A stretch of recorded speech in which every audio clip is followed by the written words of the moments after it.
Chaque janvier, des leaders politiques et des gens d'affaires du monde entier se réunissent à Davos, au cœur des Alpes suisses, pour le Forum économique mondial fondé par l'économiste allemand Klaus Schwab. Bien que certains prétendent que cette rencontre annuelle permet surtout au monde des affaires d'exercer des pressions sur les gouvernements à l'abri des regards, l'organisation, quant à elle, se défend de ne vouloir que le bien de l'humanité. Le Forum économique mondial a le statut légal de fondation à but non lucratif et prétend ne défendre aucun intérêt politique, partisan ou national. Il se veut une réunion où l'élite internationale se rencontre simplement pour discuter de la façon de bâtir un monde meilleur et de lutter contre les inégalités. Le financement du Forum de Davos est assuré par des entreprises membres dont le profil type est une multinationale réalisant un chiffre d'affaires supérieur à 5 milliards de dollars US. Parmi ses partenaires, on retrouve entre autres la célèbre firme conseil McKinsey.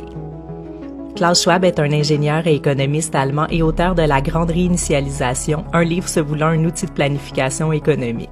Avec son Forum économique mondial qu'il fonde en 1971, Klaus Schwab devient célèbre pour avoir tenu à plusieurs reprises des propos controversés sur sa vision utopique du monde, où les gens auront des puces dans le cerveau, mangeront des insectes ou encore ne posséderont plus rien et en seront heureux. Contrairement à ce que veut la rumeur, la grande réinitialisation ou The Great Reset n'est pas une théorie du complot, mais le terme du forum en 2021 où l'élite politique discute ensemble d'un plan de reconstruction post-Covid qu'il nomme également Build Back Better, deux expressions citées à de nombreuses reprises par des médias et des dirigeants d'État, dont Justin Trudeau. Building back better. Il est légitime d'être préoccupé par le fait que cette réunion annuelle semble avoir une forte influence sur les grands dirigeants de ce monde qui prennent pour nous des décisions qui affectent directement nos vies. I respect China's achievements.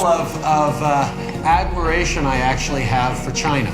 Cette année, le Forum économique mondial comptait parmi ses participants la vice-première ministre du Canada, Chrystia Freeland, ainsi que le ministre québécois de l'Énergie, Pierre Fitzgibbon.